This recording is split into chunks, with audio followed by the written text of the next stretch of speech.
bonsoir. Eh bien, ravi de vous accueillir pour cette deuxième table ronde sur le même sujet.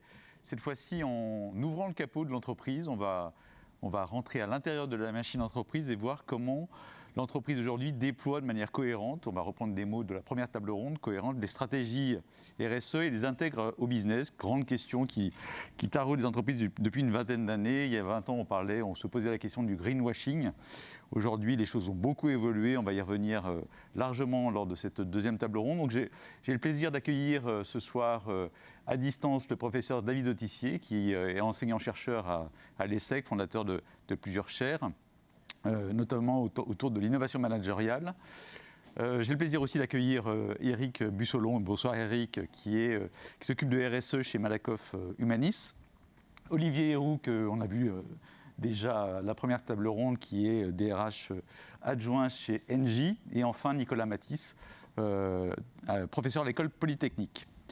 Pour commencer à parler de cette question de la cohérence et du déploiement des stratégies RSE au sein des entreprises, brève histoire de ce qui s'est passé. Alors je ne suis pas remonté jusqu'à Adam Smith, je n'ai pas cette culture-là, mais en tout cas, remonter peut-être le temps à une vingtaine d'années à la naissance des fonctions en entreprise de développement durable, qui sont nées il y a une petite vingtaine d'années autour de quelques personnes dans les directions générales qui s'occupaient de questions d'environnement, de société, de questions qui étaient autour des RH, mais pas centrées sur les RH, un peu différentes déjà. Et puis de tisser ce fil rouge qui nous a mené du développement durable à la naissance, à l'élargissement, à la RSE, quelques années plus tard. Question d'intérêt général avec les fondations d'entreprise, déjà ces questions de comment l'entreprise supplée, complète les fonctions de l'État, enfin voilà, des gouvernements en matière d'intérêt général. Les questions plus récentes et assez fortes et profondes, en tout cas en France, de raison d'être et d'entreprise à mission, avec évidemment l'avènement de cette loi Pacte qui a mis en pleine lumière ces questions d'entreprise à mission. Ce n'était pas que en France, puisque à ce moment-là, il y a 2 ans, il y a 1 an, il y a eu aux États-Unis un grand mouvement de B Corp. Et puis à l'échelle européenne, le mouvement du Green Deal, qui a mis ces questions environnementales, sociétales sur le devant de la scène des entreprises. Pour arriver, je pense, plus récemment encore, à un mouvement plus structurel et plus puissant des indicateurs ESG, qui là touche à la finance responsable. Et on voit aujourd'hui en France l'avènement de fonctions à proprement parler, à part entière, de finance responsable dans les grands groupes français. Sans doute un signe de l'approfondissement de ces questions et puis de l'ancrage très profond de ces questions, parce que quand on parle de financement, finance, on parle de choses très sérieuses. Non pas que le reste ne le soit pas, mais là, on touche au sérieux. 3 questions vont animer, structurer cette table ronde. Je l'ai dit à l'avance, comme ça vous pouvez vous y préparer. Je reprends le mot de la première table ronde, la cohérence. Quelle est la cohérence et la profondeur de ces déploiements, du déploiement de ces stratégies RSE, raison d'être, entreprise à mission, voire intérêt général, et comment les entreprises s'y prennent pour assurer cette cohérence auprès de toutes les parties prenantes internes et externes de l'entreprise. Ce n'est pas toujours évident, parce qu'il y a beaucoup d'initiatives lancées dans beaucoup de directions, et il faut ramasser tout ça dans le cadre d'une cohérence d'ensemble. Alors ça peut prendre le nom de projet d'entreprise, de stratégie, de plein de choses, mais on va y revenir, on va poser cette question-là. Deuxième question autour de ces indicateurs ESG, comment au fond les entreprises s'y prennent pour mesurer la performance au-delà de la finance. On était assez confort sur les indicateurs financiers jusque-là. Comment on s'équipe d'indicateurs extra-financiers qui ont évidemment une conséquence, parce qu'ils ont une conséquence sur les marchés et sur les fonds d'investissement, donc c'est une conséquence directe sur la valeur de l'entreprise. Et enfin, on l'a dit aussi à la première table ronde, la révolution de l'impact. Qu'est-ce que ça veut dire, la révolution de l'impact ? On sent bien que les entreprises sont extrêmement attentives à leurs impacts, non pas leur impact, mais leurs impacts dans toutes les dimensions à l'extérieur de l'entreprise. Là aussi, une vraie révolution est en cours.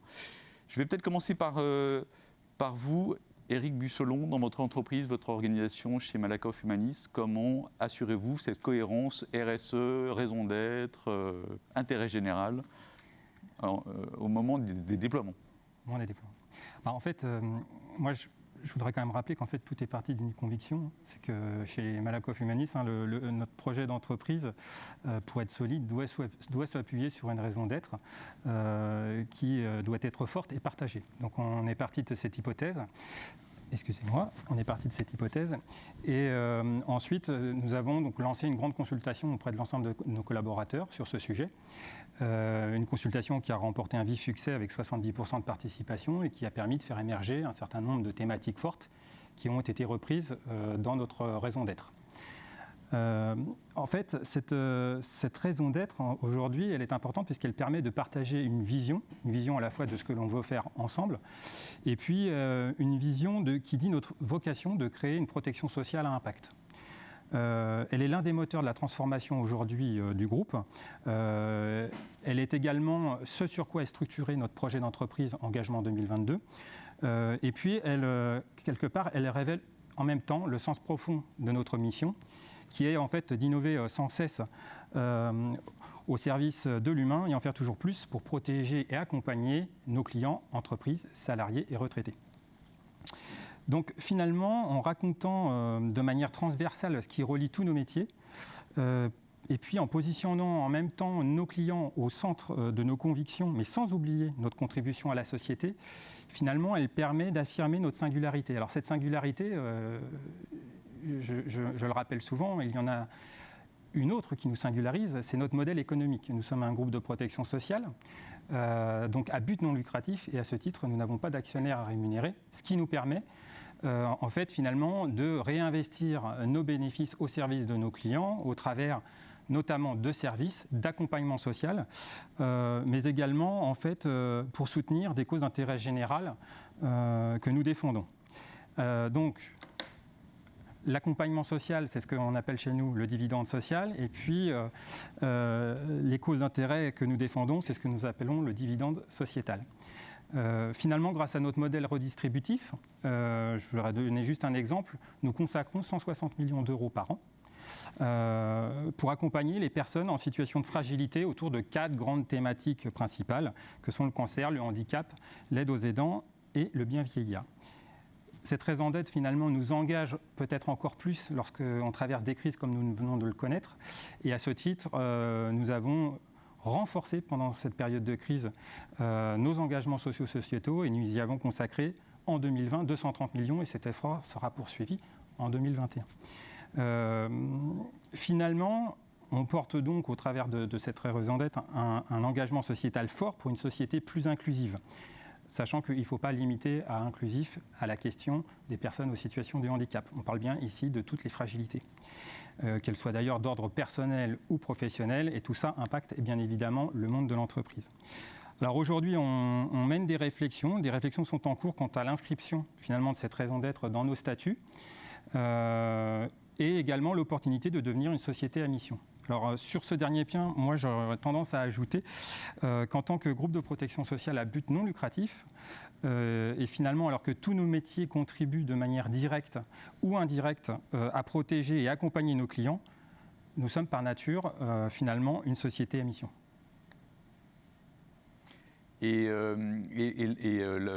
Comment dire, la cohérence pour vos populations, vous arrivez à l'évaluer, la mesurer? Alors on s'est lancé, en fait ça fait de nombreuses années qu'on travaille sur la performance sociale.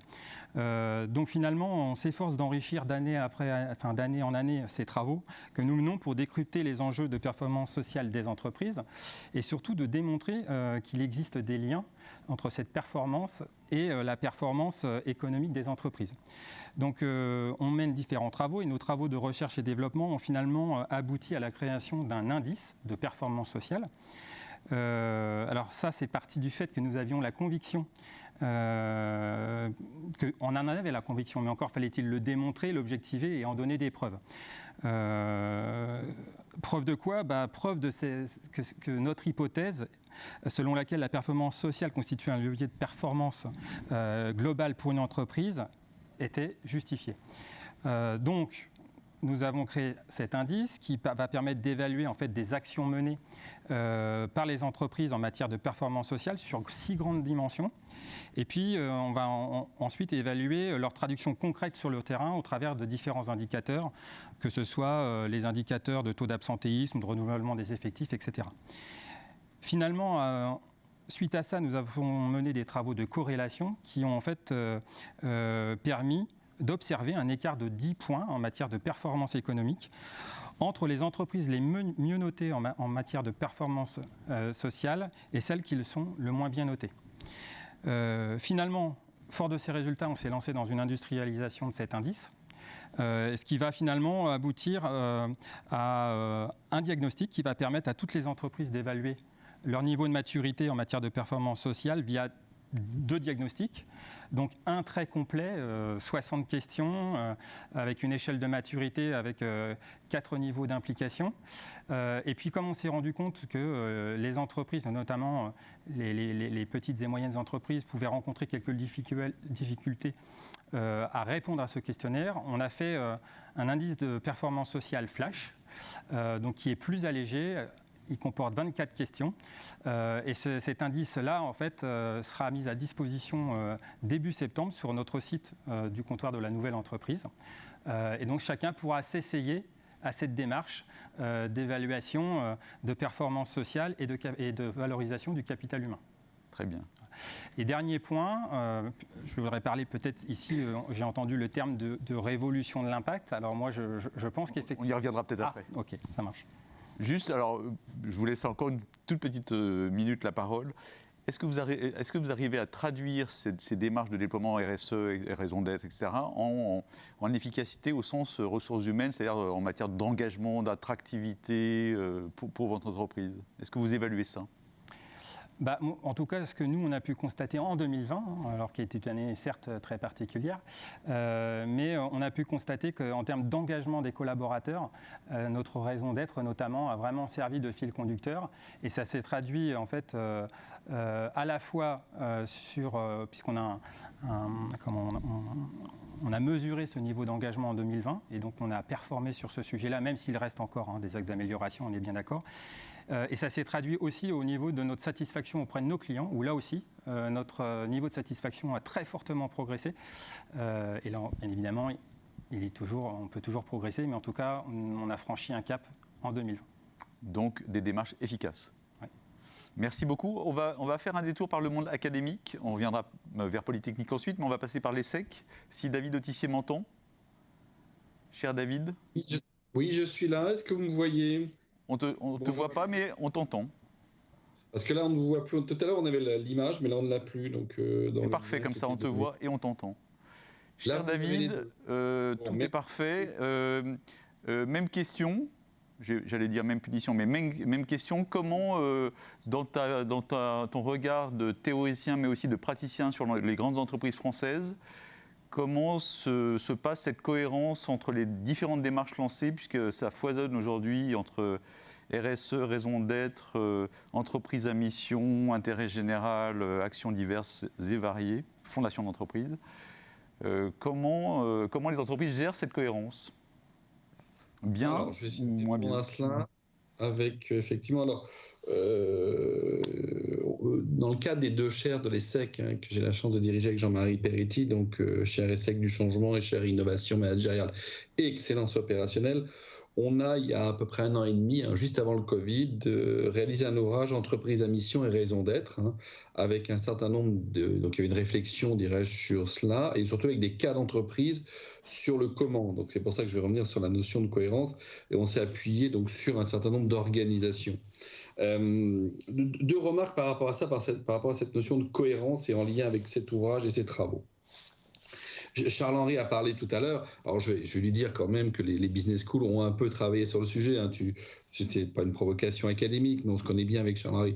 Il y a Thierry Sibieux qui travaille depuis très longtemps sur l'entrepreneuriat social. Et je trouve que, alors on en parle beaucoup, mais je trouve ça fait très longtemps qu'il travaille sur ça, et je trouve qu'on peut lui rendre hommage par rapport à tout le travail qu'il a fait depuis un certain temps. Et donc du coup, je suis pas aussi convaincu que ça que les business schools, les écoles soient aussi en retard que ça. Et jusqu'où c'est les organisations ou les écoles. Donc c'est un vrai débat sur le sujet. Sur la cohérence déploiement, on a vu 3 grands types d'organisations aller vers cette notion de raison d'être, d'entreprise à mission. Dans un premier temps, celles qui y sont allées, c'est quand même les entreprises dont l'objet même était un objet sociétal, c'était les mutuelles. On a eu un exemple avec Vive là, précédemment, ou un acteur public, donc avec la Poste, mais on avait effectivement, on a vu, le but d'une mutuelle, c'est quand même la notion, dirais-je, ce qu'on entend par raison d'être entreprise, enfin par mission, quoi. Il y a des parties prenantes, elles sont consultées, on travaille avec elles, etc. Donc on a eu tout l'environnement, j'appelle mutualiste, hein, Ensuite, il y a des entreprises, et là, ça fait partie de leur, je vais dire de leur raison d'être au sens étymologique du terme, c'est-à-dire de leur métier même. Ensuite, on a une deuxième catégorie, c'est des entreprises qui se sont construites avec ce modèle et qui sont parties. Alors, vous savez, dans les changements, on dit il y a les entreprises legacy avec héritage et puis celles qui se créent. Alors, c'est pas tout à fait vrai dans ce que je vais dire. Je vais citer 2 exemples et qui sont dans l'ouvrage. On a le laboratoire Sciences et Nature qui s'est construit, entre guillemets, sur ce modèle-là d'impact sociétal. Et donc, à partir de là, tout ce que cette entreprise faisait visait à cela. Et donc là, on a un autre cas qui est intéressant, alors qui était une entreprise qui était reprise, je parle de la CAMIF, hein, par Emery Jacquillat, où là, il a rebâti la CAMIF, hein, donc, parce qu'on connaissait tous la CAMIF, pour tous ceux dont les parents étaient enseignants, se souviennent encore du catalogue de la CAMIF, mais quand il a repris cette entreprise-là, il l'a reconstruite sur le modèle d'une entreprise responsable et d'une entreprise à impact. Et puis aujourd'hui, on a un certain nombre de grands groupes et d'autres entreprises. Alors j'ai bien aimé tout à l'heure de dire qu'il ne faut pas que les exemples de quelques entreprises cachent, entre guillemets, toutes les autres entreprises, parce qu'effectivement, l'objectif, c'est bien d'aller chercher un point de bascule et un effet de masse, et que ça concerne. Aujourd'hui, on a des grands groupes qui s'emparent du sujet, et s'emparent du sujet. Alors, on a eu une première vague, en général, qui était, on lance un projet, alors RSE, raison d'être, parfois jusqu'à entreprise à mission quand il y a l'inscription dans les statuts. Mais là, on a vu qu'on a eu une première vague et c'est là que ça a amené un peu d'incohérence parce qu'on avait un projet stratégique, on avait des projets d'entreprise, on avait de la culture et on avait à côté raison d'être et là, on ne voyait plus. Aujourd'hui, ce que l'on voit quand même, et c'est la réponse sur la mise en cohérence, c'est aujourd'hui toutes les organisations déploient des plans stratégiques et aujourd'hui, dans le plan stratégique, ce plan stratégique doit incarner cette notion de raison d'être. On n'a pas 2 projets différents, mais un seul projet.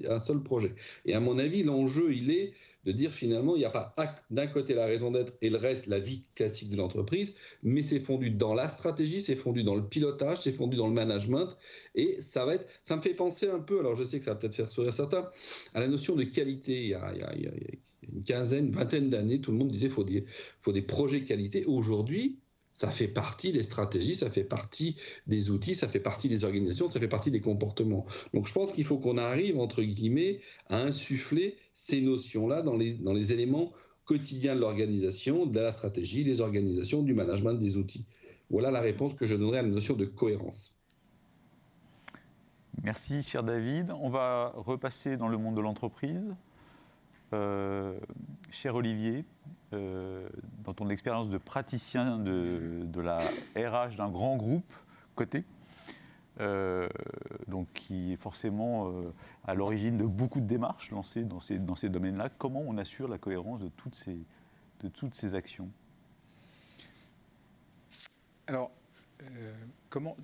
avant de dire comment, il faut, moi ce que j'ai envie de dire, c'est que en fait, la raison d'être, elle n'arrive jamais par hasard. Et que c'est un long cheminement. Alors bien sûr, on en parle maintenant, et grâce à la loi Pacte, aujourd'hui, on en est d'ailleurs très heureux, puisque depuis l'année dernière, depuis le mois de mai 2020, le groupe Engie a fait approuver par l'Assemblée générale la raison d'être qui a été présentée par le conseil d'administration. Mais tout ça, en fait, c'est un long cheminement, c'est une vraie histoire. Depuis, tu parlais d'une vingtaine d'années. Alors, je ne sais pas s'il faut remonter aussi loin pour Engie, mais sans doute sur un certain nombre de points. Mais sinon, c'est un constat qui est fait depuis plus d'une dizaine d'années. Pour un groupe énergéticien comme le groupe Engie, finalement, c'est un cheminement qui est, pour certains, qui peut paraître un peu long. Mais en fait, pour nous, il a été raisonnablement long, à savoir une prise de conscience il y a un peu moins de 10 ans et avec un pic, je dirais, dans les années 2015-2016, de se dire qu'aujourd'hui, le constat était qu'on avait un réchauffement climatique qui était tel au regard de la moyenne du XXe siècle, un vrai besoin en fait de se remettre en cause, une vraie urgence climatique à travailler le sujet. Le groupe était à plus de 80% producteur en fait d'énergie primaire carbonée. Ça, c'était sur le plan environnemental et sur le plan écologique. Sur le plan social, le constat qui était fait, c'était de voir que plus d'1,2 milliard, c'est-à-dire 16% de la population à l'époque, n'avait pas accès à l'électricité. Quand on sait que l'électricité, c'est la santé, c'est l'éducation, c'est la culture, il y a une prise de conscience qui a été prise à l'époque par le conseil d'administration et la directrice générale de l'époque pour dire il faut changer ça. Et il faut, comme tu parlais de cohérence, le terme en fait, nous, qui a été employé, c'est le terme walk the talk. C'était vraiment de lier le geste à la parole. C'était ça qui était important. Et pour faire ça, pour se dire en fait il faut faire une vraie révolution copernicienne par rapport à notre métier d'énergéticien, c'était de lancer presque un pavé dans la mare, de dire on va décarboner. Le mot presque tabou, c'était décarbonation, et qui est devenu un mot chez nous, chez Engie, en fait, un vrai mot dont tout le monde s'est approprié, le terme, mais ça voulait dire vendre, céder, transformer des activités on ne peut plus économiquement profitables pour en faire, en fait, un vrai levier de développement durable. Donc c'est vrai que il a fallu gérer en fait un peu ces paradoxes pendant quelques années.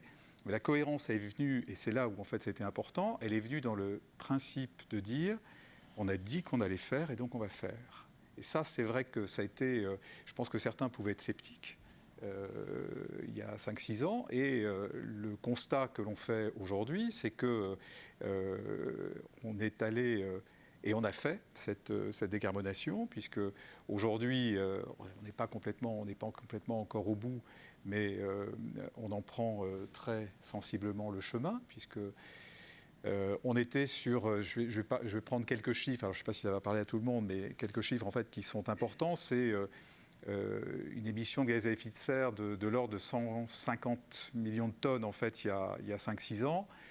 Aujourd'hui, on est à 68 millions de tonnes, donc on en a encore, mais je dirais par rapport à un objectif qu'on s'était fixé en fait à 43 millions de tonnes ou qu'on s'est fixé en fait pour 2030, on se dit que voilà, on est sur le bon chemin et que là-dessus on est en cohérence par rapport à ce que tu disais tout à l'heure, et là une vraie mobilisation toujours et encore en fait pour arriver à honorer en fait cette ambition qu'on a. Concomitamment, c'est aussi se lancer en fait dans un vaste développement en fait des énergies renouvelables, parce que décarboner oui, mais pourquoi d'autre, puisqu'il faut quand même assurer, et on parlait tout à l'heure en fait d'assurer l'électricité ou de l'énergie en fait auprès des populations, et là c'est les énergies renouvelables qui prennent le relais. Et ça depuis petite dizaine d'années, en fait, un vrai vaste programme en fait pour permettre en fait au plus grand nombre en fait d'acquérir et aujourd'hui en fait d'intégrer en fait les énergies renouvelables dans un mix énergétique qui est de plus en plus important, puisque aujourd'hui l'objectif est à 60% à peu près de mix énergétique. On est donc d'ici 2030, on est aujourd'hui à près de 35% en fait de ce mix énergétique. Donc là, on est en train de gagner. Notre nouvelle directrice générale a confirmé encore récemment ô combien en fait il était important de poursuivre l'effort. On sera d'ici 2025 à peu près à 50 gigawatts de production d'électricité grâce à aux énergies renouvelables, 80 gigawatts d'ici 2030. Donc encore une fois, on est complètement en fait dans cette logique et dans cette cohérence et dans cette promesse qui a été faite il y a déjà quelques années, encore et toujours le walk the talk. Et une autre cohérence, c'est parce que là, tu posais la question tout de suite à Eric, par rapport en fait à nos clients, en l'occurrence, qu'est-ce que l'on fait? Et aujourd'hui, on offre des services qui permettent en fait à la plupart de nos clients d'éviter, aujourd'hui en fait on est dans la sobriété énergétique, on est dans la capacité à permettre en fait à la plupart de nos clients d'éviter de consommer. C'est même fixé un objectif de 45 millions de tonnes de CO2 évitées d'ici 2030, donc, et d'utiliser de plus en plus en fait les énergies renouvelables. Donc tout ça pour dire que cette cohérence en fait qui a été voulue il y a 5-6 ans par le conseil d'administration a été rendue possible grâce à la volonté à la fois de la direction générale du groupe et l'ensemble en fait des acteurs de l'entreprise pour faire en sorte de réaliser, de concrétiser cette promesse qui a été faite. Et sur le plan, parce que ça c'est aussi une question que tu posais, je ne sais pas si tu voulais me la poser ou pas, mais c'est une question qui pour moi en tout cas qui s'est confirmée dans la concrétisation de l'engagement des collaborateurs, c'est qu'on fait une enquête d'engagement tous les ans. Et depuis maintenant 6-7 ans, 5-6 ans, au début, en fait, c'est vrai que par rapport à tout ce qui était dit, je pense qu'il y avait beaucoup de scepticisme, y compris en interne, en fait, par rapport à cet engagement, et que toutes les réalisations qui ont été faites ont permis de constater, de faire constater, en fait, par la plupart des collaborateurs que nous étions engagés, nous avions honoré nos promesses. Et aujourd'hui, que ce soit en termes de critères de fierté d'appartenance et de critères de compréhension des enjeux stratégiques, on a un corps social Engie qui, aujourd'hui, marque, je dirais, progresse de façon spectaculaire entre, je te dis, les années 2015-2016 et les années 2020. Et ça, pour nous, c'est un vrai progrès qui nous fait dire que les entreprises, et c'est ce que je disais un petit peu tout à l'heure, et c'est ce qui est repris dans le cahier de l'OSI, enfin dans l'étude qui a été faite, c'est qu'il faut qu'on soit extrêmement vigilant à réellement honorer les promesses que l'on fait dans le temps, parce qu'à un moment donné, en fait, on sera rattrapé par un constat, si d'aventure en fait, nous ne tenons pas nos promesses, rattrapé par un constat, que ce soit en interne des entreprises ou en externe, rattrapé par le constat qu'on n'a pas fait, on n'a pas tenu nos promesses. Et ça, il n'y aurait rien de pire. Et c'est pour ça qu'aujourd'hui, je pense que l'entreprise et Groupe Engie, je le dis, en fait partie. En fait, le constat qui est fait, c'est que l'intérêt général, aujourd'hui, prend le dessus sur les intérêts particuliers que nous pouvions avoir, parce qu'on s'est rendu compte ô combien en fait c'était important, tant sur le plan écologique que sur le plan social et humain, et sur le plan économique, parce qu'aujourd'hui, le groupe Engie récolte, je dirais, tout ce qu'il a pu semer de promesses faites depuis plusieurs années. Merci Olivier pour cette réponse très complète. On va boucler la boucle. Nicolas Motis, vous êtes professeur à Polytechnique, donc vous formez les futurs dirigeants de ce pays. Donc on prend les dirigeants au début de leur carrière, c'est très bien. Que pensez-vous de cette idée qu'on va vers une plus grande intégration des stratégies RSE dans les stratégies d'entreprise, une plus grande cohérence peut-être avec le corps social, et une plus grande intégration de ces questions dans le business lui-même? Alors, sur la cohérence, d'abord, pour rappel, c'est une aspiration, mais ça ne peut pas être une fin, hein, parce que pour mémoire, seuls les dingues sont vraiment cohérents. Donc, je pense qu'on ne peut pas aspirer au fait que tout le monde soit dingue. Donc, mais par contre, on peut essayer de faire en sorte qu'on soit peut-être un peu moins schizophrène, parce qu'on est déjà un petit peu dingue quand même. Et donc, si on parle de cohérence, 3 points rapides, du plus facile peut-être au plus dur. Plus facile, moi ça fait une quinzaine d'années que je travaille sur ces questions notamment d'investissement socialement responsable et de RSE. Quand j'en parlais il y a encore 5-7 ans, y compris à des groupes comme Engie, je me rappelle, je connais un peu Isabelle Cocher, quand on en parlait avant ses grands plans, on lui disait qu'il va falloir vendre le thermique charbon en Mongolie, en Afrique du Sud et autres. C'était quand même un peu gênant dans la stratégie d'Engie. Aujourd'hui, c'est devenu quasiment une évidence. Donc il y a une chose, et c'est même passé dans les actes. Donc il y a une chose qu'on peut observer dans beaucoup de grands groupes, c'est, premier point de cohérence, c'est un alignement beaucoup plus fort entre les discours et la volonté des dirigeants. C'est déjà une chose, mais ce n'est pas tout. C'est-à-dire que déjà, au moins, et on peut faire le crédit de la sincérité à ces dirigeants quand ils parlent aujourd'hui de RSE, de raison d'être, de transition, etc.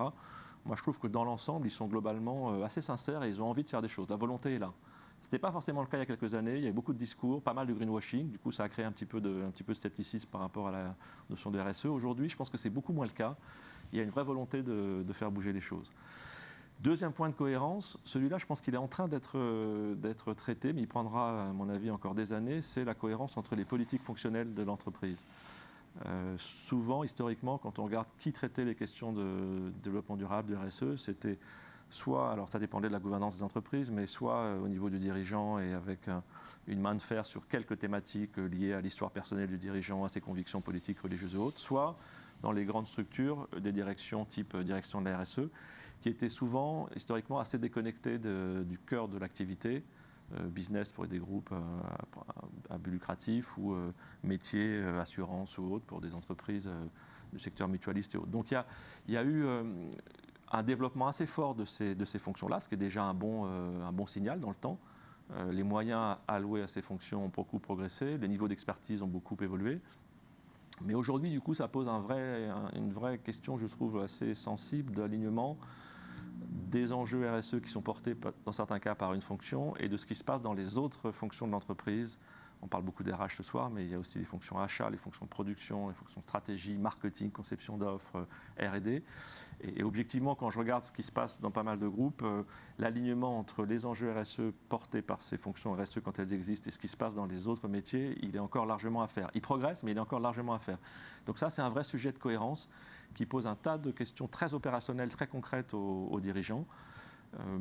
Si je veux faire court et positif, mon sentiment est que de plus en plus la perméabilité entre la RSE et les autres métiers augmente. Mais il y a un risque important quand les fonctions RSE sont puissantes, c'est qu'elles bureaucratisent les enjeux dans une partie de l'entreprise et que les autres métiers considèrent que quelqu'un s'en occupe. Et donc finalement, ce n'est pas tellement mon sujet. Il suffit que je lise de temps en temps quelques bons KPI, ça fera plaisir à tout le monde, et puis je continue mon activité as usual, quoi. Donc ça c'est pas terrible, c'est un risque, c'est le côté négatif de la médaille positive de développement des fonctions RSE. Donc, deuxième enjeu, cohérence que j'évoquais, donc l'alignement des politiques fonctionnelles. Là, je pense que c'est en cours, mais c'est encore à faire pour quelques années. On en reparlera sur les questions de données, par exemple, avec les notions de rapport intégré. Et il y a un troisième élément de cohérence clé, il y en aurait d'autres, mais je vais juste me limiter à ces trois-là, qui est la cohérence entre la gouvernance et le management, et les dirigeants de l'entreprise. C'est probablement le sujet sur lequel il y a encore le plus de travail à faire.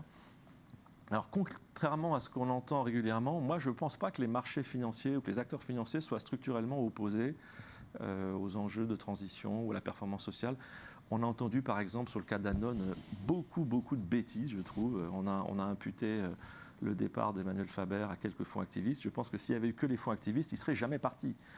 Fondamentalement, il est parti parce que son management ne le soutenait pas, parce qu'il enchaînait les réorganisations, parce que sa performance opérationnelle était mauvaise. Il n'est pas parti parce que des fonds activistes ont refusé l'idée de société à mission chez Danone, quoi, ou de raison d'être chez Danone. Donc pour moi, c'est assez symptomatique encore d'une vision un peu binaire du rôle des acteurs financiers dans le paysage. Je pense que beaucoup d'acteurs financiers sont ouverts et sont prêts à intégrer des enjeux de développement durable. La question de cohérence aujourd'hui, elle est au niveau de la rencontre entre ces acteurs financiers et les dirigeants d'entreprise. Et comment est-ce que, au niveau des gouvernances des firmes, on peut avoir des acteurs financiers capables de porter dans la durée, la question de l'horizon est absolument majeure, des investissements parfois assez lourds qui ne vont pas donner de résultats à un horizon court. C'est ce que l'ancien gouverneur de la Banque d'Angleterre appelait la tragédie des horizons, qui est un phénomène bien connu depuis longtemps. Dans son discours célèbre de 2015, il disait voilà, transition, tout le monde veut la faire, mais le problème, c'est que les effets positifs des investissements qu'on doit faire aujourd'hui dépassent très largement l'horizon de pensée, d'action des investisseurs. Donc on a un vrai souci de réconciliation des horizons. Et ça, pour moi, aujourd'hui, c'est le point de cohérence le plus dur. Alors peut-être pas pour des mutuelles, et encore, ça se discute, je pense, sur la position des salariés, par exemple, ou des mutualistes. Mais pour la plupart des entreprises, c'est vraiment comment on peut organiser au niveau de la gouvernance de ces firmes un partage beaucoup plus précis des objectifs de moyen long terme et ce qui va avec des efforts à réaliser à court terme et du partage de la valeur à réaliser entre le court terme et le moyen long terme. Et là, il y a une vraie question qui est encore loin d'être traitée. On en reparlera, je pense, mais la montée en puissance de ce qu'on appelle les investisseurs responsables pourrait y contribuer, mais ça ne suffira peut-être pas. Donc on en reparlera. Merci Nicolas. Je vous propose d'ailleurs d'en parler tout de suite et de vous laisser la parole. Après avoir beaucoup parlé de cohérence, j'avais envie de parler maintenant de révolution ou d'accélération, mais c'est un peu pareil, donc accélération-révolution. Est-ce qu'on n'assiste pas en ce moment quand même autour de la question des critères ESG qui arrivent des États-Unis, qui quand même commencent à structurer la planète finance et la planète des investissements et la planète des fonds d'investissement? Est-ce qu'on assiste, et autour du mot notamment décarbonation, qui s'est imposé dans le paysage en très peu de temps, est-ce qu'on n'assiste pas à une vraie révolution de la finance responsable ou de l'évolution de la mesure de la performance des entreprises? Est-ce qu'on n'est pas en plein milieu de cette accélération-là? Alors oui, on est en plein milieu, il y a un bouillonnement très fort. Juste pour revenir sur un point, ça ne vient pas des États-Unis. Hein. Pour le coup, les acteurs les plus en pointe sont plutôt en Europe continentale. Pas forcément au UK, l'Europe continentale, en France. Notamment en France, il y a tout un écosystème de la finance responsable depuis très très longtemps qui fonctionne très bien en France, dans quelques pays nordiques et puis dans certains pays type Suisse, Australie, en Asie, il n'y a pas grand-chose encore aujourd'hui. Mais l'Europe continentale est vraiment en pointe au niveau mondial sur les sujets. Donc ESG, ce n'est pas américain. Quand on fait des enquêtes sur les investisseurs aux États-Unis, c'est encore une thématique qu'ils ont un peu du mal à intégrer. Et s'ils l'intègrent, si on fait un tout petit peu de théorie financière, ils l'intègrent encore avec une vision qui est à mon avis extrêmement pauvre, qui est la vision de la réduction du risque. C'est-à-dire que pour eux, prendre en compte des données ESG, c'est une façon de réduire le risque d'un portefeuille. Donc c'est vrai que c'est une bonne façon d'intégrer des mesures extra-financières, parce que ça, en espérance de gain sur un portefeuille, ça a un effet immédiat. Hein. Si on élimine avec des bons critères ESG, par exemple les risques de réputation, les controverses et autres, de facto ça marche dans le modèle, et c'est ce qui a fait rentrer les données ESG dans l'esprit de beaucoup de financiers classiques qui résistaient. Mais c'est quand même une vision assez pauvre des données ESG. Et justement en France ou en Europe continentale, mais notamment en France, on a une vision des données ESG qui est beaucoup plus riche, qui va notamment aussi beaucoup plus fortement intégrer les paramètres sociaux, beaucoup plus qu'aux États-Unis, où l'environnement est très présent dans les paramètres ESG. Et donc oui, ça transforme assez profondément l'appréhension des performances des entreprises. Ça pose énormément de problèmes techniques. Moi, il se trouve que je suis engagé depuis pas mal d'années dans différentes instances au niveau européen, au niveau français. Pour n'en citer qu'une, au niveau français, l'AMF a créé une commission climat il y a maintenant 2 ans. Et depuis 2 ans, on essaye de trouver des moyens d'aider à réguler les marchés financiers pour favoriser la prise en compte des enjeux de transition. Donc l'enjeu, il est tout bête, hein, c'est qu'on sait aujourd'hui qu'on peut se payer la transition. On n'a pas un problème de moyens. On a un problème d'allocation. C'est-à-dire que financer la transition écologique, c'est, selon les estimations, quelques dizaines ou quelques centaines de milliards d'euros pour la France. Donc c'est pas que dalle, mais c'est pas grand-chose par rapport à notre patrimoine collectif, hein, qui est à plus de 4 500 milliards d'euros. Donc on sait qu'on peut le financer. Le problème technique qu'on a, c'est comment on va déplacer quelques dizaines, quelques centaines de milliards pour que les entreprises qui ont envie de faire des choses intéressantes puissent le faire. Et pour ça, il faut des critères d'évaluation, des critères communs qui permettent de faire dialoguer analystes, investisseurs et dirigeants. Et ces critères, alors non seulement on ne les a pas, mais à mon avis, ce n'est pas un problème, mais surtout, on n'est pas prêt de les avoir. Donc, ce qui est peut-être plus embêtant, parce qu'il y a énormément de bouillonnement autour de ça. Il y a un certain nombre d'acteurs qui s'investissent beaucoup sur le champ, notamment les cabinets d'audit, donc ça devient une vraie calamité, parce que ça devient une source de business pour eux, donc ils compliquent tout, et je ne pense pas qu'ils fassent vraiment avancer la cause. Mais on a un bouillonnement énorme sur ces paramètres ESG, et si on prend un peu de perspective longue, moi je pense que ça finira par changer assez profondément le regard, hein, que vous évoquiez sur les stratégies des entreprises, et surtout peut-être à terme, leur façon d'investir et de répartir la valeur. On n'y est pas encore, mais ça viendra peut-être. Et encore une fois, pour juste terminer sur une phrase, la France, là-dessus, on doit vraiment être plutôt fiers, parce que beaucoup d'initiatives en Europe ont démarré avec des débats en France ou des régulations imposées par le gouvernement français. On critique souvent la régulation française, mais elle a quand même été assez précurseur sur pas mal de sujets, notamment sur l'environnement. Et aujourd'hui, la question, c'est comment est-ce qu'au niveau européen, ça va se déployer. Et alors, une petite question de détail, c'est quel rythme? On parle de quel rythme? Ça va vite, ça va pas assez vite, ça va lentement? On a l'impression que ça va assez vite quand même. Moi, je trouve que ça va jamais assez vite, hein, mais bon, ça fait 15 ans que je travaille dessus, donc je suis un peu, je suis un peu impatient. Mais je pense que d'ici, là, il y a beaucoup de discussions de ce qu'on appelle des high-level working groups au niveau européen, qui travaillent sur la taxonomie, vous avez probablement entendu parler, donc la classification des activités, selon leur côté durable ou pas, la normalisation des données extra-financières. Il y a eu un rapport, notamment en France, le rapport de Cambourg, qui est repris au niveau européen. Donc il y a beaucoup d'initiatives. Je pense que d'ici 2-3 ans, on va déjà voir des changements assez significatifs. Mais avant qu'on arrive à se mettre d'accord sur des données fiables, traçables, comparables, etc., je pense qu'il faudra 10 ans. On n'y est pas du tout. Mais il ne faut pas s'arrêter à ça. Je pense que ce n'est pas le sujet. Aujourd'hui, beaucoup d'acteurs se disent « ouais, tant qu'on n'a pas la donnée, on ne peut rien faire ». D'abord, à mon avis, ce n'est vraiment pas indispensable. On peut tout à fait avancer sans avoir des données exhaustives. Il ne faut surtout pas chercher l'exhaustivité. Et en structurant des plans d'investissement ou des plans d'action autour de quelques critères clés d'impact, on va en reparler, on peut déjà faire bouger énormément les lignes. Donc il ne faut pas se limiter à la donnée. Le problème de la donnée, c'est le problème des cabinets comptables qui veulent faire du business avec. Très bien, mais il ne faut pas que ça embrouille et que ça embourbe tout le monde, quoi. Ce qui est un peu le risque actuel. Si je devais être un peu négatif sur ce qui se passe actuellement, il y a un bouillonnement très favorable avec beaucoup d'acteurs engagés, côté marché, côté entreprise, côté cabinet de conseil, côté cabinet d'audit. Le risque, c'est que ça embourbe tout le monde. Et donc, il ne faut pas que les entreprises, à mon avis, se fassent prendre dans cette trappe-là. Et quel est le lien entre privé et public ? Il y a une bonne symbiose, une bonne coordination ? Quasiment tous les régulateurs essayent de mettre leur nez là-dedans.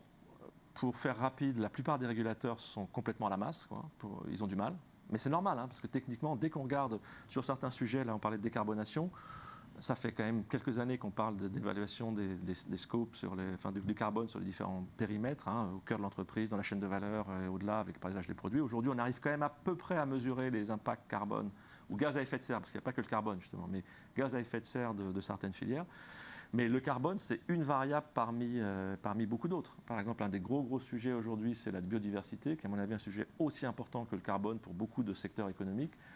Sur la biodiversité, les travaux de recherche ont déjà commencé il y a quelques années. Avant qu'on arrive à sortir, l'IPBES, qui est un peu l'équivalent du GIEC, sort des rapports réguliers sur la biodiversité. Avant qu'on arrive à transformer ça en indicateurs précis, partagés, il faudra des années. Mais ce n'est pas une raison pour ne rien faire. On peut faire plein de trucs sans indicateurs. Tout à l'heure, j'entendais Charles-Henri là, qui évoquait les écoles de management. Il y a un truc très toxique dans les business schools et puis aussi dans les écoles d'ingénieurs. C'est une formule « if you can't measure it, you can't manage it ». Vous savez, si vous ne pouvez pas mesurer, vous ne pouvez pas manager. Moi, je pense que c'est une vraie connerie. Il y a un tas de trucs qu'on ne peut pas mesurer, mais qu'il faut manager. Et les données ESG en font partie. Pour beaucoup d'entre elles, il y a beaucoup de paramètres ESG qu'on ne peut pas encore mesurer, mais qu'on n'a pas besoin de mesurer pour les manager. Alors, quand je dis ça, on me dit non, si, en fait si. Je n'ai pas le temps de développer, mais surtout il y a plein de paramètres qu'on peut tout à fait manager sans avoir de mesure au sens comptable. Merci beaucoup. On va passer du coup la parole à la Business School présente aujourd'hui. David, si tu es parmi nous. Donc, merci à tous. Donc, David, une petite question taquine. Est-ce que la Business School partage l'analyse et la vision de Nicolas ? Alors, je partage en plus, Nicolas connaît bien celle que je représente aujourd'hui. Aujourd'hui, oui, je suis assez d'accord. On touche quelque chose qui risque de devenir... il y a un risque bureaucratique quand même, dans la mesure. Parce que quand on ne sait pas, effectivement, il y a un certain nombre de choses. Moi, j'ai les mêmes problématiques sur les capacités à changer des organisations, sur le ROI du change. On a souvent ces questionnements-là. Et à des moments donnés, on dit, il y a des choses qui se font.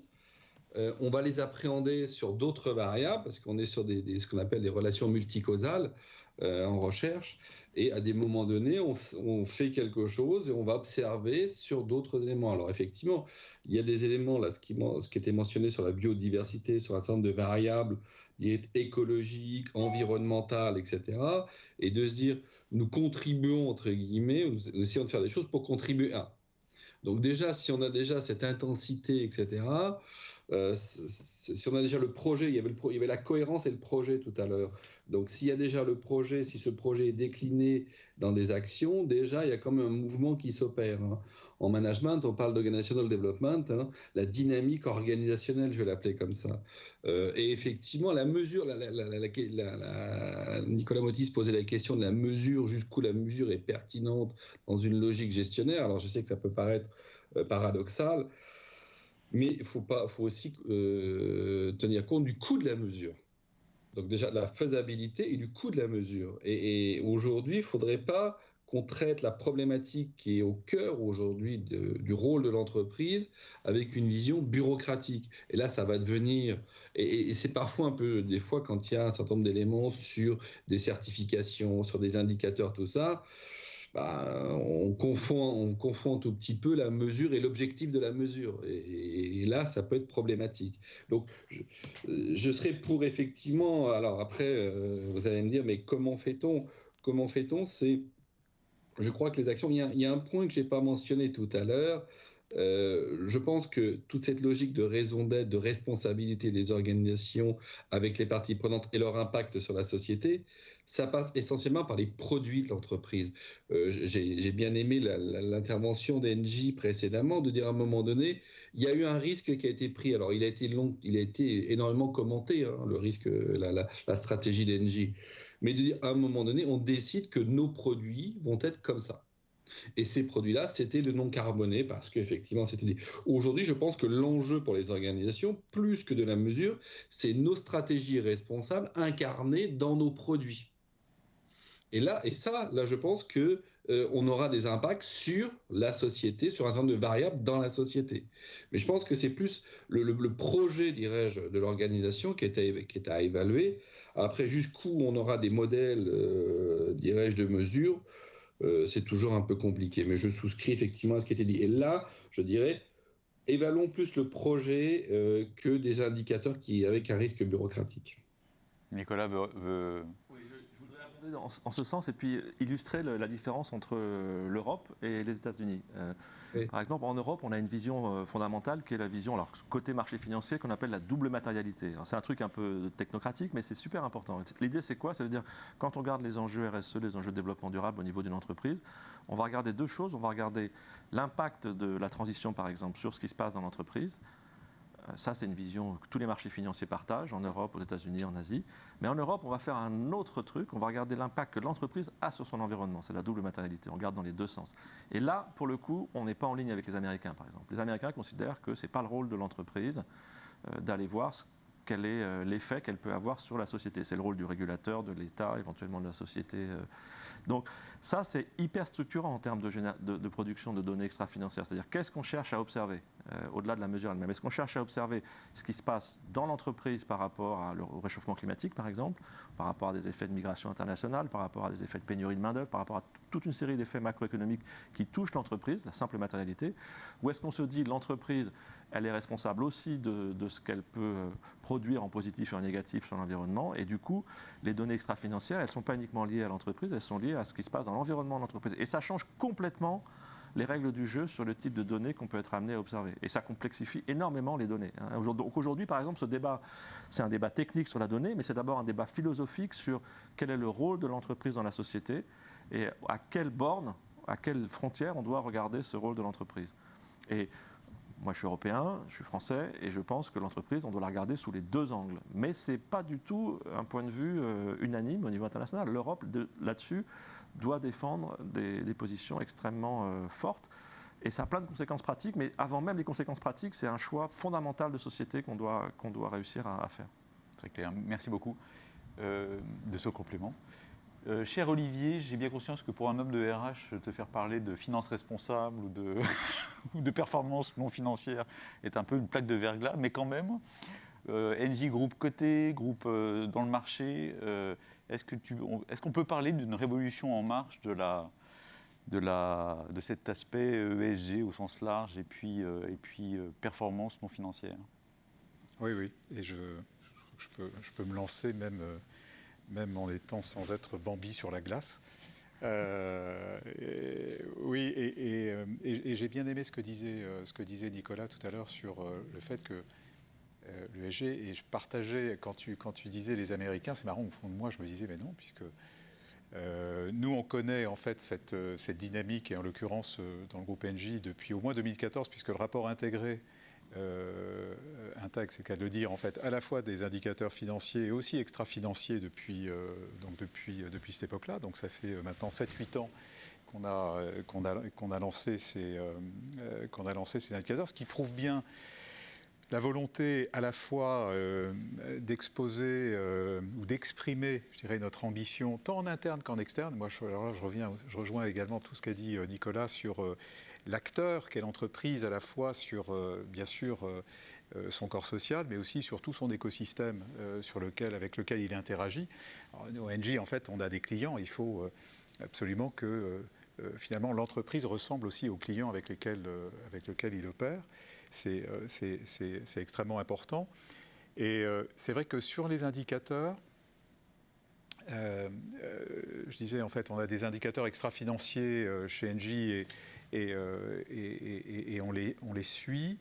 On a dans ces indicateurs extra-financiers, en fait, des choses qui nous ont fait progresser sur le plan, je dirais, sur le plan culturel, sur le plan de l'état d'esprit, sur le plan de la mobilisation générale de l'organisation, en l'occurrence autour de la problématique de la diversité, qui est un sujet qui, chez nous, existe depuis une dizaine d'années. On a un label diversité depuis 2012 et qu'on renouvelle régulièrement.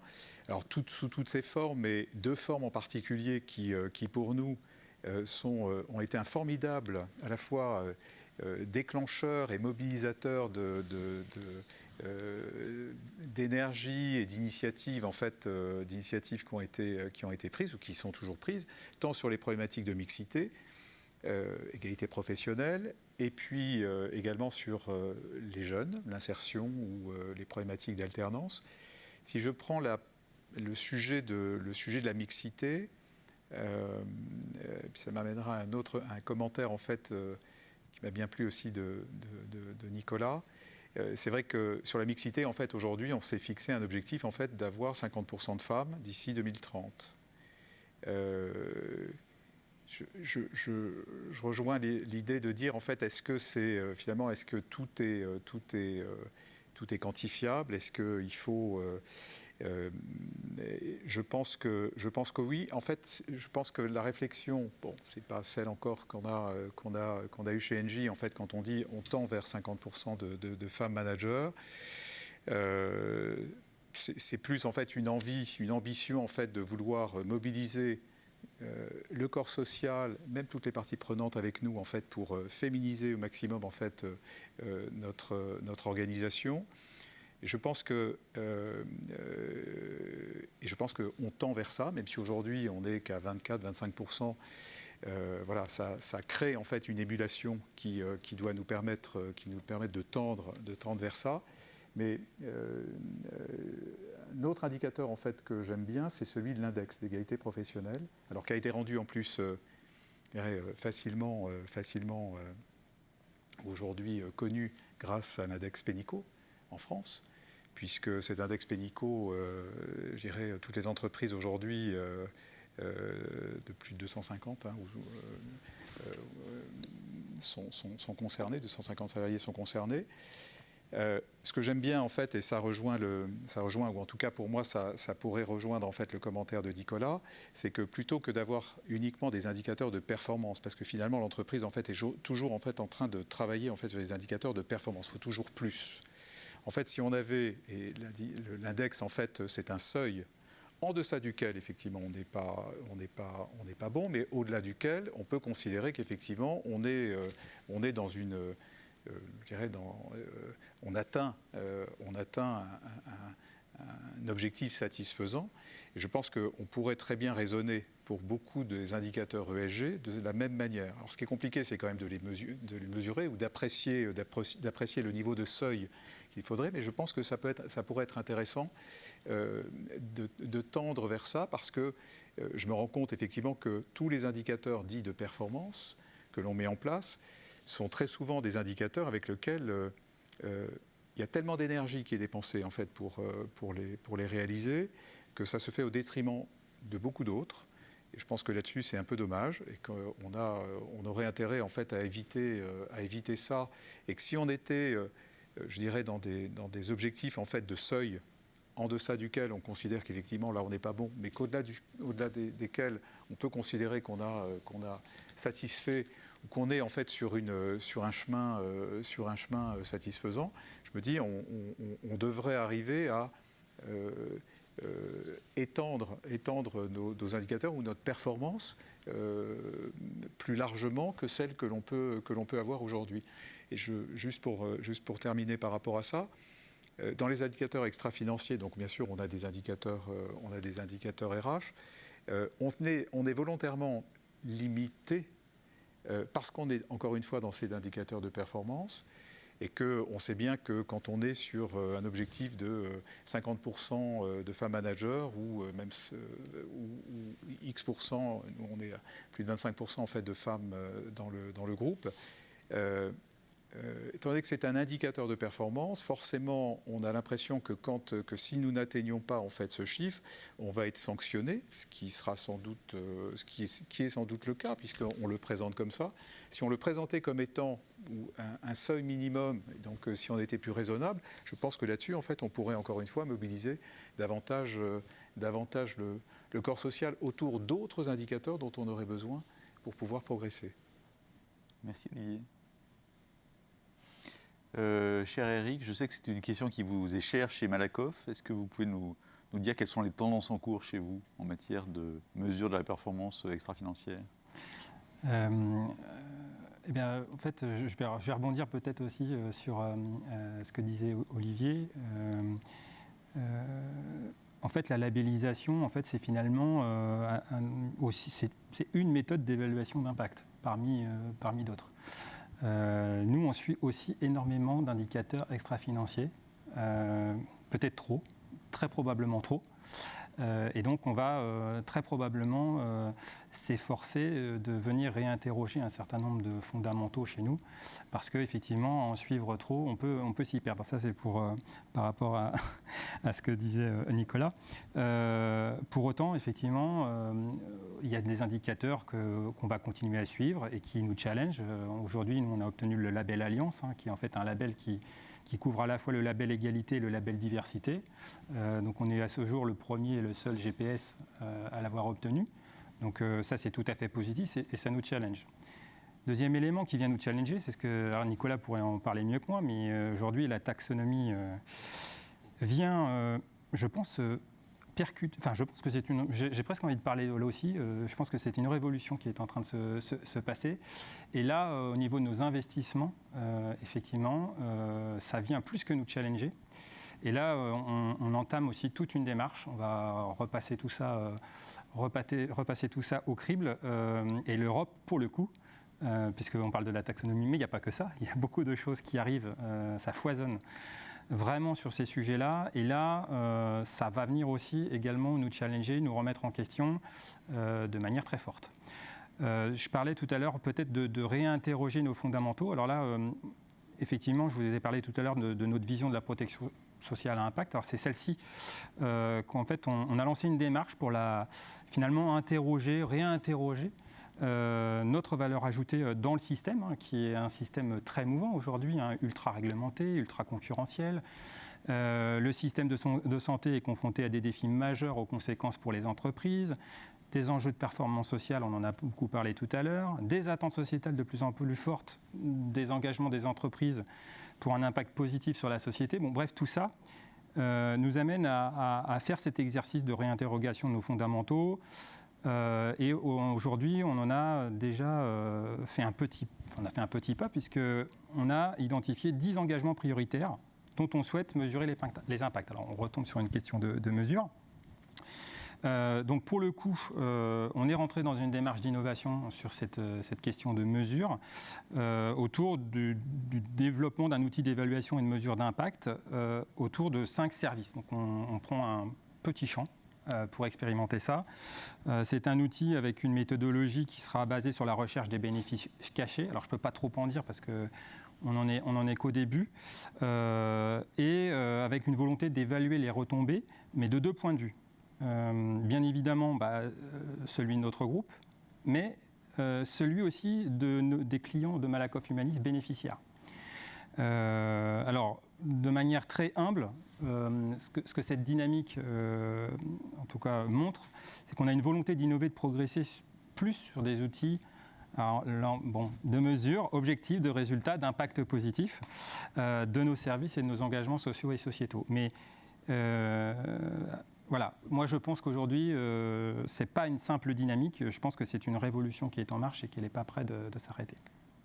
Merci beaucoup Eric. On va rester sur ce sujet précis là, après la révolution de l'ESG, point d'interrogation, et du rythme de cette évolution ou de cette accélération. Quid de la révolution de l'impact pour les entreprises? Est-ce que vous partagez cette idée, Nicolas, qu'il y a une révolution en cours de l'impact de l'entreprise sur ses externalités, enfin sur l'extérieur et voire l'intérieur d'ailleurs? Oui, alors c'est une thématique qui est très très à la mode, côté marché financier, côté entreprise d'ailleurs depuis pas très très longtemps, mais ça c'est diffusé là comme une traînée de poudre. Et pour revenir sur les questions évoquées, mais qui touchent à la fois l'impact et les mesures extra-financières, sur ces deux aspects, pour moi, il y a au moins 3-4 problèmes techniques clés aujourd'hui. Il y a un premier problème qui renvoie à ce que j'ai dit tout à l'heure, en étant un peu provoquant, mais quand même, j'y crois un peu quand même, c'est la question de la mesure. Pour réillustrer ça, il y a une formule de Keynes que j'aime bien qui dit « il vaut mieux avoir globalement raison que précisément tort ».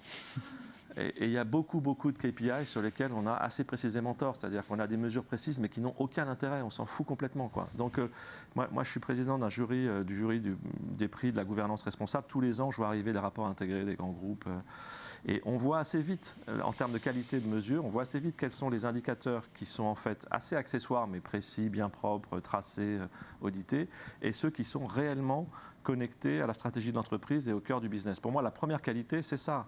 Ce n'est pas la qualité de la mesure au sens comptable, c'est la qualité de la représentation que fait l'indicateur du cœur du business de l'entreprise. C'est un facteur de qualité.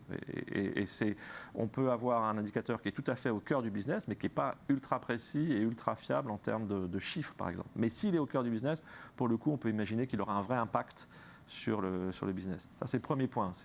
La qualité, ce n'est pas que la mesure, c'est aussi la proximité avec le cœur, quoi, pour le dire autrement. Deuxième élément technique sur lequel moi, j'observe souvent dans pas mal d'entreprises, petites, grandes, publiques, privées, une vraie difficulté, c'est l'indicateur, c'est le début de l'histoire, en fait. C'est la première façon de représenter un phénomène. Mais ce n'est pas parce qu'on a un élément de représentation qu'on sait ce qui se passe derrière la photo, quoi. Et alors pour le dire en termes managériaux, souvent ce qui manque, c'est le modèle causal. C'est-à-dire qu'on a l'indicateur, mais on n'a pas le modèle causal. Beaucoup d'entreprises produisent des indicateurs en n'ayant absolument aucune idée du modèle causal qui est derrière. Je prends deux exemples très rapides. La diversité, par exemple, il y a eu des lois, très bien, Copé-Zimmermann, il faut 40% des femmes dans les boards. Super. Quelle est l'hypothèse derrière ça? L'hypothèse derrière ça, c'est quand on a des femmes dans les boards, on améliore la qualité de la gouvernance, on a des meilleurs, on fait baisser le niveau de testostérone, on prend moins de risques débiles, etc. En fait, en pratique, c'est pas évident. Il y a beaucoup de travaux de recherche qu'on essaie de trouver des corrélations entre la présence de femmes dans les boards et l'amélioration des performances. Elle n'est pas vraiment là.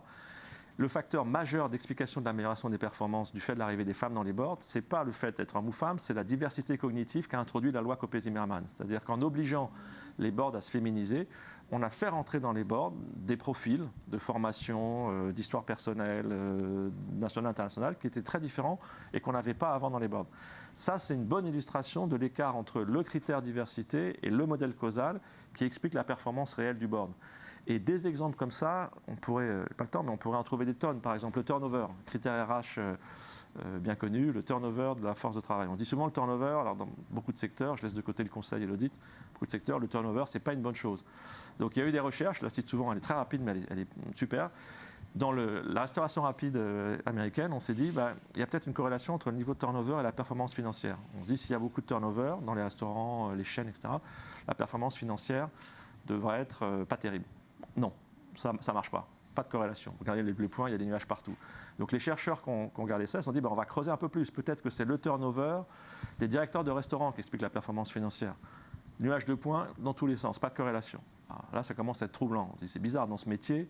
Si les gens tournent souvent, on pourrait imaginer que la performance baisse. Donc c'est peut-être au niveau des équipiers que ça se passe, premier niveau. Non, pas d'effet. Donc ils ont creusé le modèle causal de l'effet turnover sur la performance. Et en fait, il y a un seul niveau où le fait est très important, c'est le niveau chef d'équipe. Et pourquoi le niveau chef d'équipe est majeur sur la performance financière en termes de turnover? Parce que le chef d'équipe, c'est celui qui a un peu de permanence dans le système, c'est celui qui intègre les nouveaux. Et il suffit que la durée de vie du chef d'équipe dans le système augmente de quelques mois pour que l'intégration des nouveaux soit nettement meilleure, que la qualité des frites soit nettement meilleure et que la valeur du ticket de restaurant augmente parce que la file d'attente devant la caisse est plus courte et les gens disent je peux commander un dessert en plus parce que je ne veux pas poireauter. Donc c'est juste pour illustrer le phénomène du modèle causal sur les indicateurs extra-financiers, c'est que souvent, beaucoup d'entreprises produisent des indicateurs extra-financiers mais n'ont qu'une idée extrêmement vague du modèle causal qui va permettre d'expliquer la performance derrière cet indicateur. Et le dernier point sur cet aspect-là, c'est une question peut-être plus générale, alors peut-être plus pour la régulation. Dans les indicateurs d'impact, aujourd'hui, on a des réflexions là-dessus, notamment moi je suis au comité scientifique du label ISR, donc on travaille dessus depuis des années. Et on voit bien que sur les indicateurs d'impact, il y a 2 niveaux d'indicateurs d'impact sur lesquels il va falloir travailler, au niveau des acteurs financiers et des entreprises. Il y a les indicateurs qui sont de nature très très générique, qu'on va retrouver dans toutes les entreprises. CO2, taux de fréquence par exemple sur les accidents, consommation d'eau, intensité du kilowatt à l'euro de chiffre d'affaires. Donc ça, c'est des trucs ultra génériques, on va les trouver partout. Et cela, quand on regarde création d'emploi par exemple, indicateur d'impact bien connu, quand on regarde l'ensemble des secteurs, on arrive avec entre 5 et 10 indicateurs à couvrir vraiment quasiment tous les secteurs et avoir déjà une très bonne appréhension de l'impact ESG. Et puis on sent bien que secteur par secteur, et ça les acteurs du marché financier sont vraiment en train de travailler là-dessus, il y a des indicateurs ad hoc à définir, qui vont être spécifiques au secteur. Et donc on ne peut pas regarder l'impact de façon totalement générique. Je pense que c'est un vrai sujet pour beaucoup d'entreprises, c'est être capable de se positionner sur les indicateurs génériques en petit nombre, mais qui sont partagés par quasiment tous les acteurs, États, actionnaires, régulateurs, agences de notation des produits et autres. Et puis, un certain nombre d'indicateurs qui vont être des indicateurs d'impact très très sectoriels et sur lesquels le travail, à mon avis, va être un peu différent. Il va être notamment au niveau de la profession et au niveau du secteur pour essayer là de retrouver une forme de normalisation qui simplifiera la tâche, mais au niveau du secteur. Et par exemple, dans le label ISR, c'est un peu ce qu'on pousse depuis des années, alors ça va peut-être finir par arriver, c'est de dire, quand on regarde les performances extra-financières des entreprises, il faut qu'on soit capable à la fois d'homogénéiser un peu le point de vue sur les indicateurs génériques, et ça aujourd'hui on n'en est pas loin, on y arrive, et d'avoir des visions un peu plus précises des indicateurs sectoriels pertinents, entreprise par entreprise. Donc moi je coupe l'impact en 2 morceaux, du générique et du ad hoc, et je pense que pour les entreprises c'est aussi une façon peut-être assez simple de rendre le problème acceptable et gérable, parce que si on mélange tout, on est vite complètement noyé, quoi. Bon, désolé, je suis un peu long. Merci beaucoup Nicolas pour cette réponse très complète. David, en 1 minute, quel est ton point de vue sur cette entre guillemets révolution de l'impact en cours ? Moi, je pense qu'effectivement, le terme révolution, après, il y a des travaux qui ont été faits depuis longtemps, puis il y a des choses. La question, c'est la responsabilité de l'entreprise, la responsabilité des organisations en général, de toute façon privée, publique, quelle qu'elle soit, et leur impact sur la société, sur des parties prenantes, et eu égard à certaines urgences que nous avons, donc dirais-je, là, effectivement, il y a cette prise de conscience qui se fait, et je réitère les propos que j'ai eus un petit peu. Je pense que c'est aujourd'hui une première étape qui est comment les entreprises se mettent en logique, dirais-je, comment elles intègrent ça dans leur projet au sens ontologique, ça veut dire dans leur projet qui fondent leur identité et dans le projet stratégique qu'elles vont développer. Donc ça me paraît un premier élément. Le deuxième élément, c'est quelles sont les communications que les entreprises vont avoir par rapport à cela et comment, entre guillemets, elles vont positionner ces communications. Là, c'est la question qu'il y a eu sur les mesures ou pas les mesures, effectivement. Et puis derrière, ça pose aussi la question des acteurs tiers. Là, je veux parler effectivement, Nicolas Motis a parlé des chercheurs, d'un certain nombre. Je pense que on a, nous, notre rôle, entre guillemets, de responsable de recherche dans des chaires, etc., c'est d'aller faire de multiples études sur tous ces éléments-là, et de les faire connaître, parce qu'il y en a aussi déjà beaucoup qui existent. Et je pense que ça, effectivement, fera que cette révolution devienne, entre guillemets, une réalité. Merci, cher David. Olivier, chez Engie, est-ce qu'on peut parler de ce mouvement-là ? Alors, et l'impact, en fait, bien sûr, en fait, il est mesuré à travers tous les indicateurs dont on a parlé. On est comme Malakoff Humanis ou plein d'entreprises que je disais tout à l'heure. On a des pléthore d'indicateurs et on répond aux agents de notation, on répond aux fonds, aux investisseurs et c'est important et ça fait partie de la logique des entreprises aujourd'hui. Mais je dirais que la notion d'impact, et là je vais prendre ma casquette RH, moi je la mesure aujourd'hui en fait à l'attractivité que le groupe peut avoir. Et ça m'a, je reconnais, dans les premiers entretiens que j'ai pu avoir il y a maintenant 2-3 ans, en particulier avec des jeunes, mais aussi des moins jeunes, on dit mais si j'ai postulé, parce que je pose la question, c'est parce que votre groupe s'est engagé réellement en fait, dans une vraie révolution de décarbonation qui, moi, aujourd'hui, me plaît, me donne envie, en fait, de vous rejoindre. Et donc, cette notion d'impact positif que l'on a sur à la fois l'écologie, mais aussi sur le social, l'humain, plein d'autres aspects, donne envie à des gens aujourd'hui de venir travailler chez nous, de venir travailler avec nous. Et ça, c'est la meilleure des récompenses en fait, qu'on puisse avoir. D'où aujourd'hui, quand on parle d'entreprise et intérêt général, nous chez Engie, en fait, on le vit tous les jours. Merci beaucoup Olivier. Alors c'est pas moi qui vais conclure, mais je vais quand même dire un petit mot. Nicolas Motis disait tout à l'heure que ça ne va pas assez vite, ça ne va jamais assez vite, mais quand même je trouve qu'en quelques années, on assiste à une formidable accélération, non pas de quelques entreprises, mais de beaucoup d'entreprises, voire de toutes les entreprises dans ces matières-là de RSE, de raison d'être et d'entreprises à mission, voire de notation extra-financière. Et je vais surtout laisser la conclusion à Muriel, qui est ici chez elle. Et je vais remercier nos 4 débatteurs pour cette table ronde vraiment passionnante. Merci messieurs.